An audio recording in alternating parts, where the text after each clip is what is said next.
Good evening, everybody. Welcome to day 8 of the 24 Days of Christmas.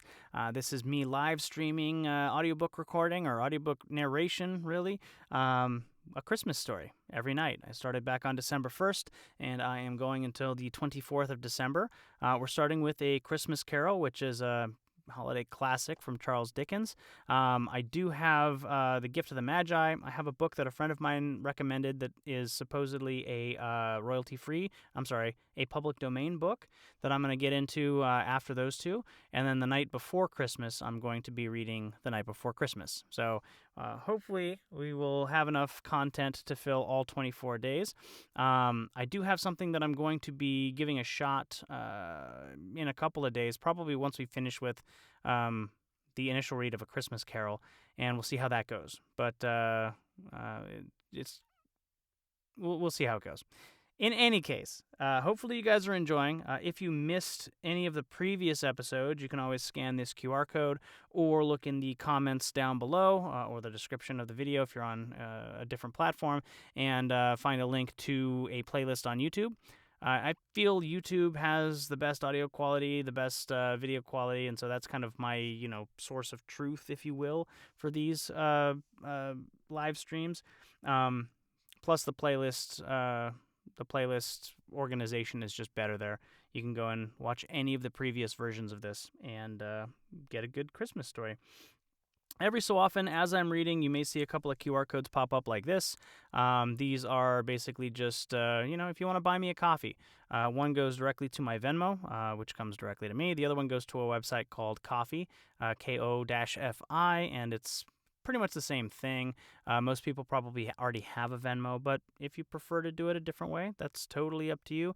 And it's not required, but it's always appreciated if you're enjoying these narrations or enjoying the concept and want to support, because it does take a little bit. It takes time, and it does take a little bit of, of an investment on my part to get these things going out for you. So, not required, but I do like putting it out there just in case. So, we have been hanging out with the Ghost of Christmas Present the past couple of days. I'm going to drink a little bit of tea there. And we've gone from the Cratchit's house all over the country. We stopped at Scrooge's nephew's place, watched them play a bunch of games. Everybody's getting into the spirit of Christmas. And Scrooge noticed that the Ghost of Christmas Present kept getting older and older as the night progressed. And at the stroke of midnight, the Ghost of Christmas Present vanished. But before he did, he was able to show Scrooge, let's see, what were they? They were ignorance and greed, I think? Ignorance and want. So, ignorance and want, and he warns Scrooge to beware them both because they're not great.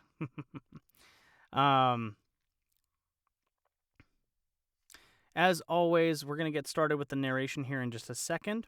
I am going to read back a little bit of the previous night just so that we can kind of get into the mood and then continue into tonight's episode of the 24 Days of Christmas. So, without further ado,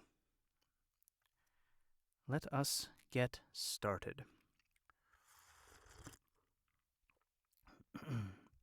So, at the end of the previous chapter, the Ghost of Christmas Present had something under his robes.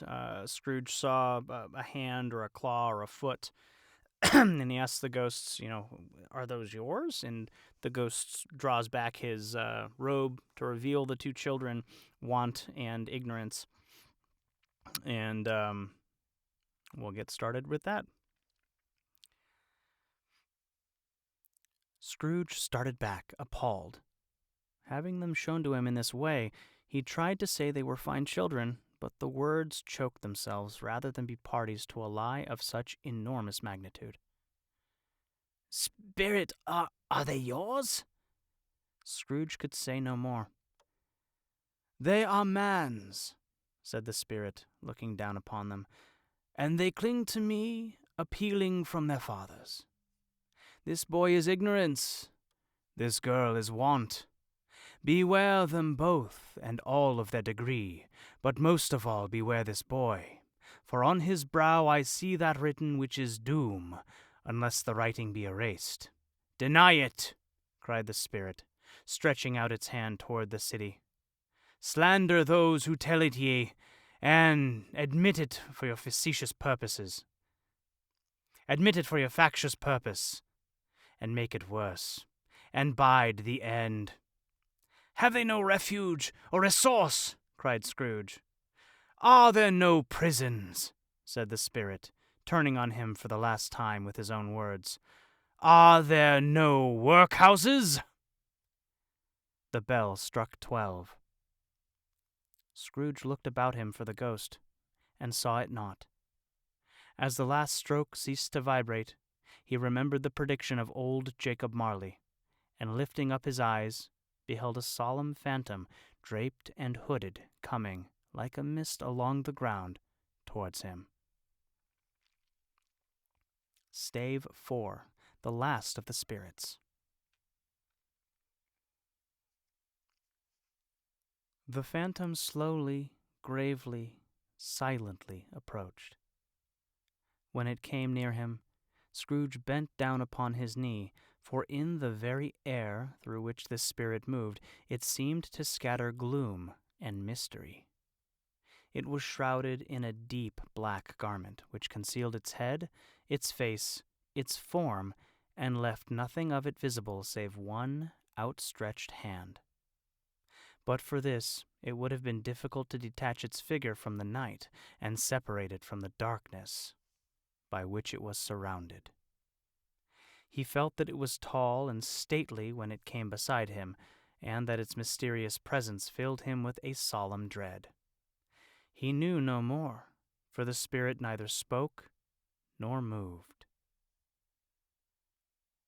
I am in the presence of the ghost of Christmas yet to come, said Scrooge. The spirit answered not, but pointed onward with its hand. You are about to show me the shadows of the things that have not happened, but will happen in the time before us, Scrooge pursued. Is that so, spirit?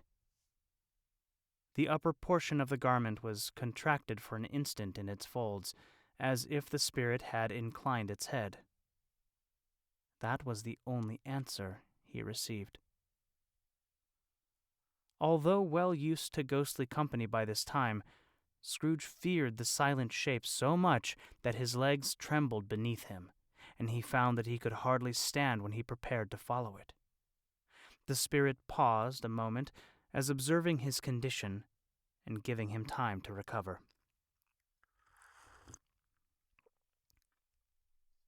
But Scrooge was all the worse for this.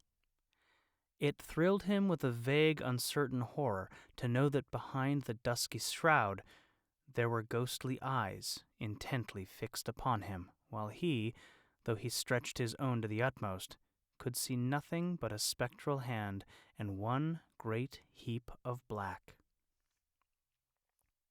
Ghost of the future, he exclaimed, I fear you more than any spectre I have seen. But as I know your purpose is to do me good, and as I hope to live to be another man from what I was, I am prepared to bear your company, and do it with a thankful heart. Will you not speak to me? It gave him no reply. The hand was pointed straight before them. Lead on, said Scrooge. Lead on! The night is waning fast, and it is precious time to me, I know. Lead on, spirit! The phantom moved away as it had come towards him. Scrooge followed in the shadow of its dress, which bore him up, he thought, and carried him along. They scarcely seemed to enter the city, for the city rather seemed to spring up about them and encompass them of its own act. But there they were in the heart of it, on 'change amongst the merchants, who hurried up and down and chinked the money in their pockets and conversed in groups, and looked at their watches and trifled thoughtfully with their great gold seals, and so forth, as Scrooge had seen them often. The spirit stopped behind one little knot of businessmen. Observing that the hand was pointed to them, Scrooge advanced to listen to their talk. "No," said a great fat man with a monstrous chin. "I don't know much about it either way. I only know he's dead." "When did he die?" inquired another. "Last night, I believe." "What was the matter with him?" asked a third, taking a vast quantity of snuff out of a very large snuff-box. "I thought he'd never die." "God knows," said the first with a yawn. "What has he done with his money?" asked a red-faced gentleman with a pendulous excrescence on the end of his nose that shook like the gills of a turkey-cock. "I haven't heard," said the man with the I haven't heard," said the man with the large chin, yawning again. "Left it to his company, perhaps. He hasn't left it to me, that's all I know." This pleasantry was received with a general laugh. It's likely to be a very cheap funeral," said the same speaker, "for upon my life I don't know of anybody to go to it. Suppose we make up a party and volunteer." "I don't mind going if a lunch is provided," observed the gentleman with the excrescence on his nose, "but I must be fed if I make one." Another laugh. "Well, I am the most disinterested among you, after all," said the first speaker, "for I never wear black gloves and I never eat lunch. But I'll offer to go if anybody else will. When I come to think of it, I'm not at all sure that I wasn't his most particular friend, for we used to stop and speak whenever we met. Bye-bye." Speakers and listeners strolled away and mixed with other groups. Scrooge knew the men and looked towards the spirit for an explanation. The phantom glided on into a street. Its finger pointed to two persons meeting. Scrooge listened again, thinking that the explanation might lie here. He knew these men also perfectly. They were men of business, very wealthy, and of great importance. He had made a point always of standing well in their esteem, in a business point of view, that is, strictly in a business point of view.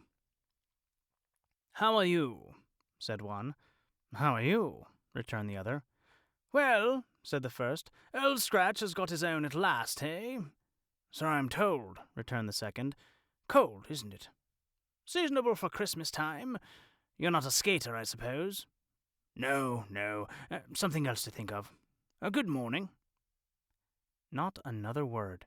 That was their meeting, their conversation, and their parting. Scrooge was at first inclined to be surprised that the spirit should attach importance to conversations apparently so trivial, but feeling assured that they must have some hidden purpose, he set himself to consider what it was likely to be. They could scarcely be supposed to have any bearing on the death of Jacob, his old partner, for that was past, and this ghost's province was the future. Nor could he think of anyone immediately connected with himself to whom he could apply them. But nothing doubting that to whomever they applied, they had some latent moral for his own improvement. He resolved to treasure up every word he heard and everything he saw, and especially to observe the shadow of himself when it appeared. For he had an expectation that the conduct of his future self would give him the clue he missed, and would render the solution of these riddles easy. He looked about in that very place for his own image, but another man stood in his accustomed corner, and though the clock pointed to his usual time of day for being there, he saw no likeness of himself among the multitudes that poured in through the porch. It gave him little surprise, however, for he had been revolving in his mind a change of life, and thought and hoped he saw his new-born resolutions carried out in this. Quiet and dark beside him stood the phantom, with its outstretched hand. When he roused himself from this thoughtful quest, he fancied from the turn of the hand and its situation in reference to himself that the unseen eyes were looking at him keenly. It made him shudder and feel very cold. They left the busy scene and went into an obscure part of the town where Scrooge had never penetrated before, although he recognized its situation and its bad repute. The ways were foul and narrow, the shops and houses wretched, the people half-naked, drunken, slipshod, ugly. Alleys and archways, like so many cesspools, disgorged their offenses of smell and dirt and life upon the straggling streets, and the whole quarter reeked with crime, with filth and misery. Far in this den of infamous resort, there was a low-browed beetling shop below a penthouse roof where iron, old rags, bottles, bones, and greasy offal were bought.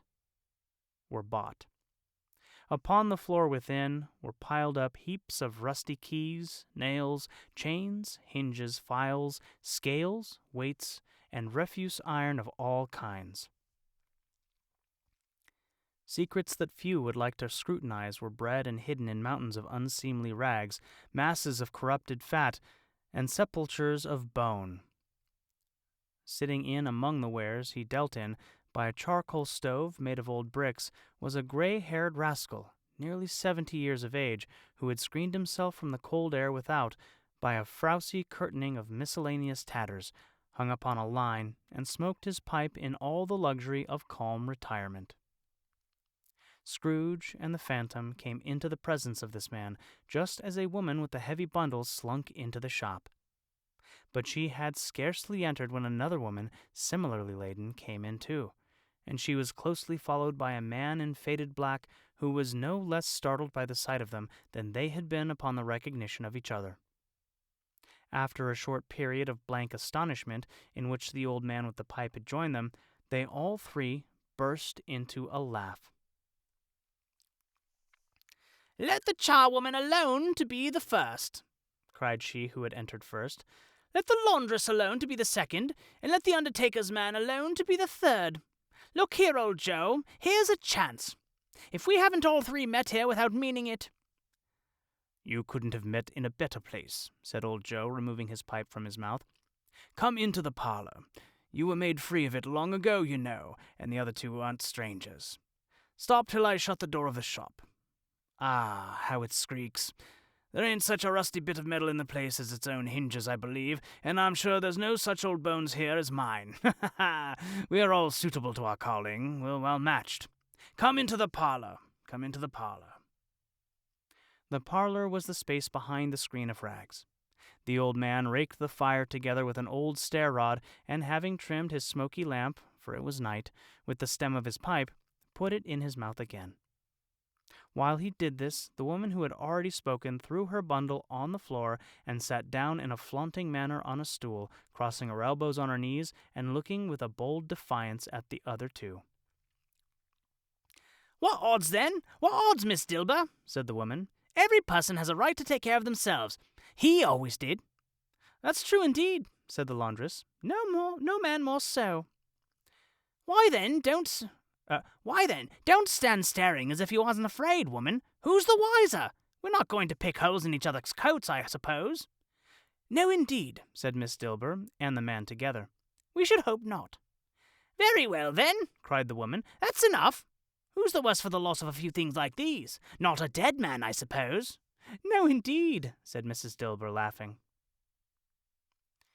If he wanted to keep him after he was dead, a wicked old screw," pursued the woman, "why wasn't he natural in his lifetime? If he had been, he'd have somebody to look after him when he was struck with death, instead of lying gasping out his last there, alone by himself." "It's the truest word that ever was spoke," said Mrs. Dilber. "It's a judgment on him." "I wish it was a little heavier judgment," replied the woman, "and it should have been, you may depend upon it, if I could have laid my hands on anything else. Open that bundle, old Joe, and let me know the value of it. Speak out plain. I'm not afraid to be the first, nor afraid for them to see it. We know pretty well that we were helping ourselves before we met here, I believe. It's no sin. Open the bundle, Joe." But the gallantry of her friends would not allow of this, and the man in faded black, mounting the breach first, produced his plunder.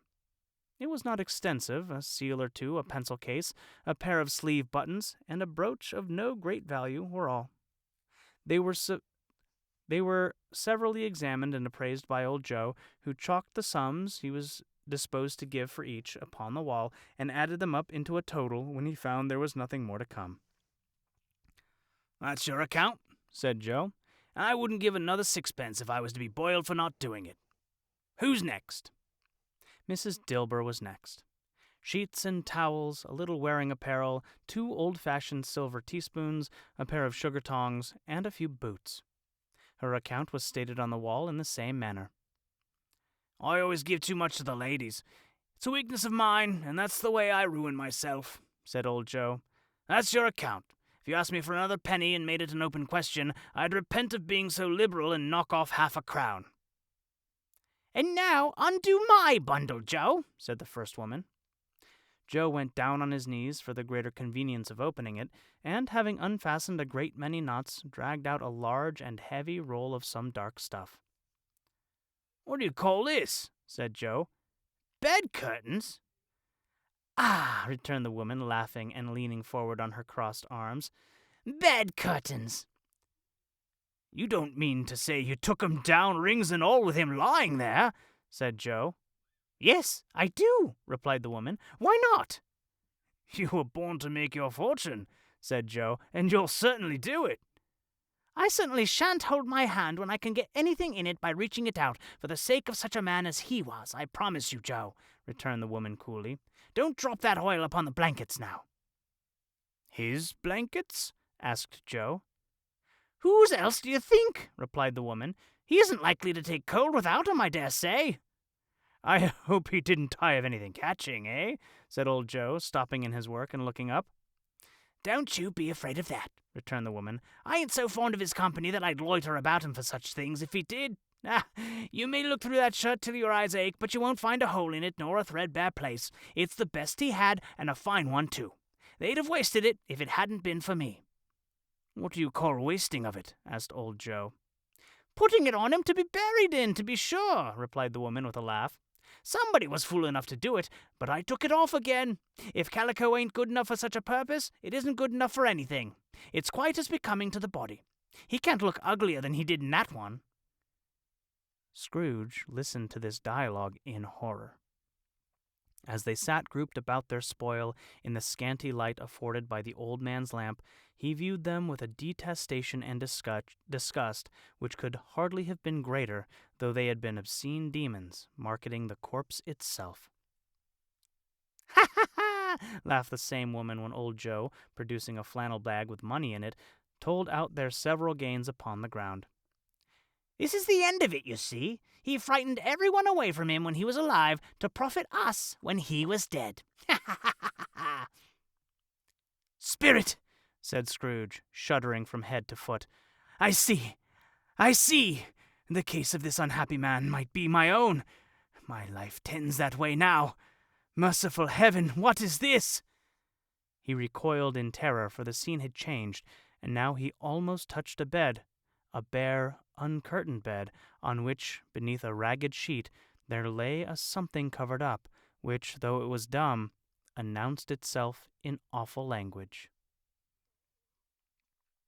And I think that's where we're going to end tonight, day 8 of the 24 days of Christmas.